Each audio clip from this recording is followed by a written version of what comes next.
Hello नमस्कार दोस्तों। आज हम बात करने वाले हैं वायरल फीवर के बारे में। तो आज के वीडियो में कंप्लीट जानकारी आपको देने वाले हैं। वायरल फीवर क्या होता है, वायरल फीवर कैसे फैलता है और वायरल फीवर के सिम्टम्स क्या होते हैं, वायरल फीवर में क्या प्रॉब्लम आपको देखने को मिल सकती है, और भी बहुत सारी जानकारी बात करने वाले हैं। जैसे कि वायरल फीवर के ट्रीटमेंट के बारे में कंप्लीट बात करेंगे इस वीडियो में। तो वीडियो को कंप्लीट देखिएगा, लास्ट तक देखिएगा, सारी जानकारी आपको इसी एक वीडियो में मिलने वाली है।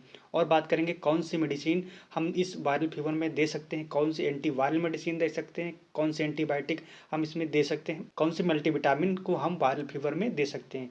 तो दोस्तों वीडियो को कंप्लीट देखिएगा। तो हम चलिए अपना वीडियो शुरू करते हैं। पहला, वायरल फीवर होता क्या है इसके बारे में अगर बात करें तो हम बता दें आपको।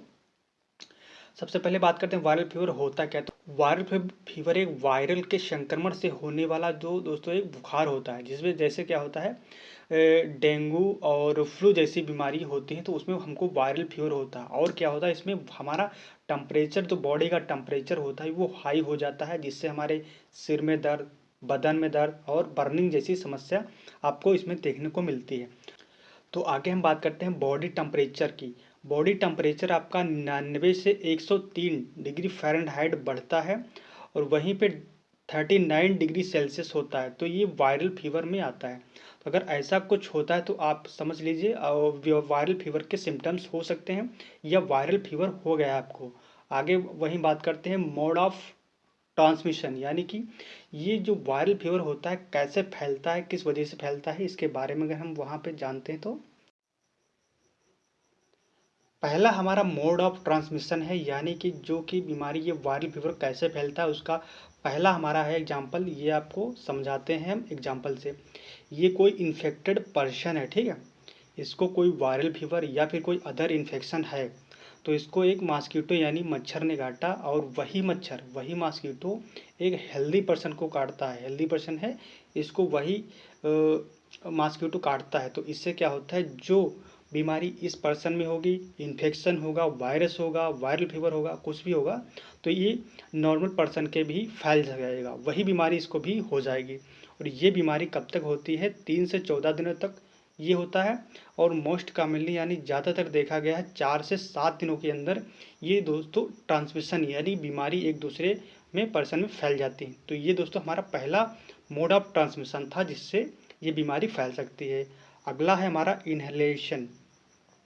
इसमें क्या होता है, अगर कोई व्यक्ति वायरल इन्फेक्शन से ग्रसित है तो वह छींकता है या खांसता है, स्नीजिंग करता है या कफ जैसी समस्या उसको है, तो उससे क्या होता है, ये इन्फेक्शन आप में भी फैल सकता है, क्योंकि उसके जो ड्रॉपलेट्स होते हैं, छींकने पे जो ड्रॉपलेट्स निकलते हैं ये आपके अंदर जा सकते हैं, जिससे भी ये वायरल फीवर होने की संभावना रहती है। अगला क्या है, अगला है हमारा फूड, यानी फूड से भी फैलता है ये वायरल फीवर। फूड से जो कंटामिनेटेड खाना या पानी होता है ये मुंह के द्वारा दोस्तों ये इन्फेक्शन फैल सकता है। तो ये हमारा हो गया एक ट्रांसमिशन, मोड ऑफ ट्रांसमिशन। और अगला है हमारा बॉडी फ्लूइड। यानी बॉडी फ्लूइड क्या होता है, जैसे कुछ लोग आपस में बात कर रहे हैं, बात करते समय जो पानी की बूंदें बहुत छोटी होती हैं ये बाहर आपको दिखाई नहीं पड़ती, पानी की बूंदें होती हैं ये आपके अंदर चली जाती हैं, जिससे कि क्या होता है ये इन्फेक्शन आप में भी फैल सकता है, जिससे ड्रॉपलेट्स होते हैं ये आपके अंदर चले जाएंगे, तो इससे आपको भी ये वायरल फीवर हो सकता है। आगे हम बात करते हैं सिम्टम्स क्या होते हैं जो वायरल फीवर में होते हैं। सिम्टम्स उसमें क्या है, पहला हमारा फीवर तो आएगा ही आपको पहले, और हेडेक, सिर में दर्द होगा, वीकनेस, कमजोरी आपको महसूस होगी ये वायरल फीवर में, और फटीग, थकान लगना, वोमिटिंग होना, रनिंग नोज यानी कि छींकना, नाक बहना, ये इसमें समस्या होती हैं। और बॉडी में पेन रहता है, आई बर्निंग, सोर थ्रोट यानी गले में खराश रहती है, आँखों में जलन बढ़ती है। ये ऐसी कुछ सिम्टम्स हैं। तो आपको ऐसा अगर इस तरीके को सिम्टम्स लगते हैं तो आप डॉक्टर से अपने ज़रूर मिलें। आगे हम बात करते हैं प्रॉब्लम्स, यानी कि वायरल फीवर में हमें क्या क्या प्रॉब्लम हो सकती है। सबसे पहले क्या होता है, डिहाइड्रेशन, यानी पानी की बहुत ही ज़्यादा इसमें कमी हो जाती है। पानी की कमी होने के कारण भी दोस्तों पानी की बहुत ज़्यादा कमी हो जाती है, तो इससे क्या डॉक्टर बोलते हैं कि जितना खाना है उतना खाओ और पानी बहुत ज़्यादा पियो। इससे क्या होता है, पानी की कमी भी हो जाती है। तो पेशेंट को वीकनेस, कमजोरी वगैरह लगने लगती हैं।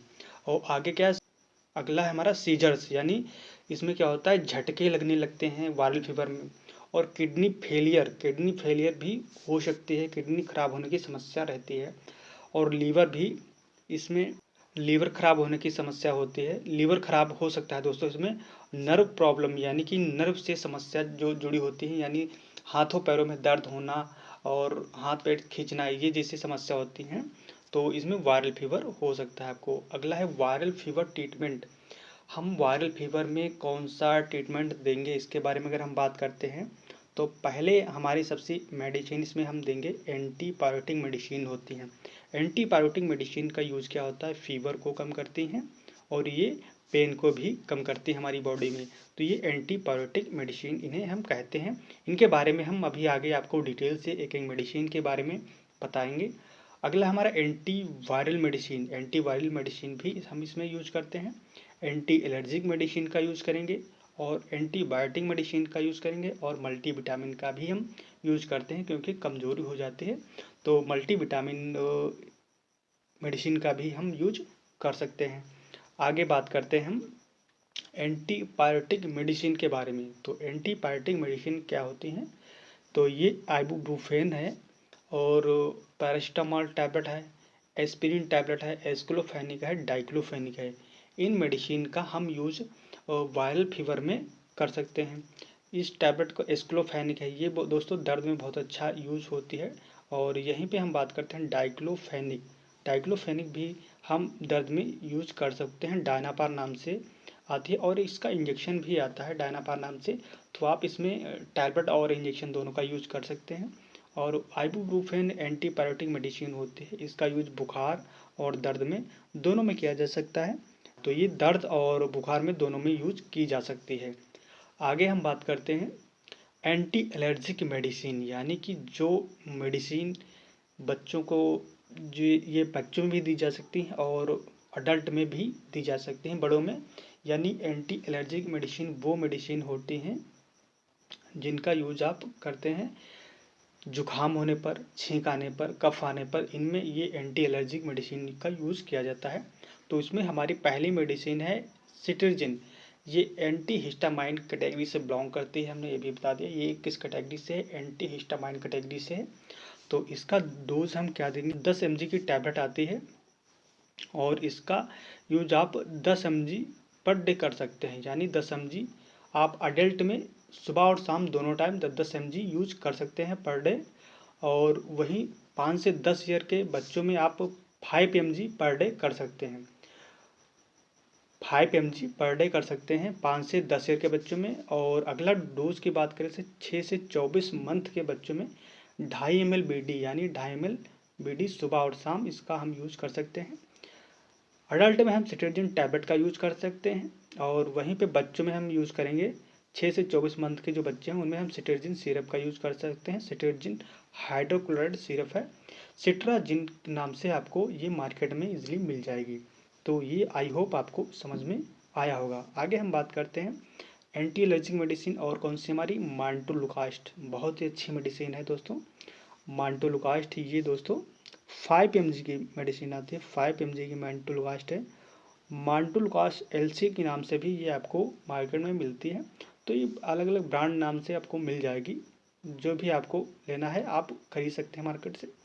तो इसमें हम जानेंगे डोज के बारे में। अडल्ट डोज इसमें क्या देना चाहिए, 10 mg पर डे, एक सुबह और एक शाम आप इसमें मांटोलुकास्ट एलसी का दे सकते हैं।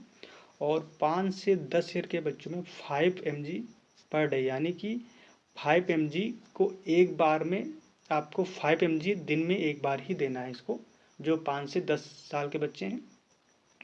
और मांटोलुकास्ट यानी जो लियोसिटर्जिन नाम से एक आती है, मांटोलुकास्ट लियोसिटर्जिन, तो इसका यूज आप सिर्फ आती है बच्चों में कर सकते हैं 6 से 24 मंथ के जो बच्चे हैं, 2.5 ml देना है सुबह और शाम बीडी में। ठीक है, तो ये एंटी एलर्जिक मेडिसिन का आप एंटी मेडिसिन का यूज़ कर सकते हैं वायरल फीवर में। आगे हम बात करते हैं एंटी वायरल मेडिसिन क्या होती है, जो आपको देना होता है ओसेल्टिमाविर ये एंटी वायरल मेडिसिन होती है, इसका यूज आप कर सकते हैं। अगर कोई एंटी वायरल इन्फेक्शन है तो उसमें आप इस टैबलेट का यूज कर सकते हैं। और ये अडल्ट में दी जाती है। अडल्ट डोज इसका 7 mg BD यानी सुबह और शाम आप दे सकते हैं। 5 दिन से लगा के 7 दिनों तक यानी 1 हफ्ते तक ये एंटी वायरल मेडिसिन पेशेंट को दी जाती है। ये डिपेंड करता है उसकी कैसी कंडीशन है और क्या उसकी मेडिकल हेल्थ क्या है, उसी हिसाब से आप इसे एंटी वायरल मेडिसिन का यूज कर सकते हैं। आगे हम बात करते हैं एंटीबायोटिक मेडिसिन के बारे में। तो अगली हमारी है एंटीबायोटिक मेडिसिन, इसमें है सिफिक्जिम और दूसरी हमारी सिवोडॉक्सिम, एमॉक्सिसिलिन, अजिथ्रोमाइसिन, क्लेवन 625, डॉक्सिसिलिन।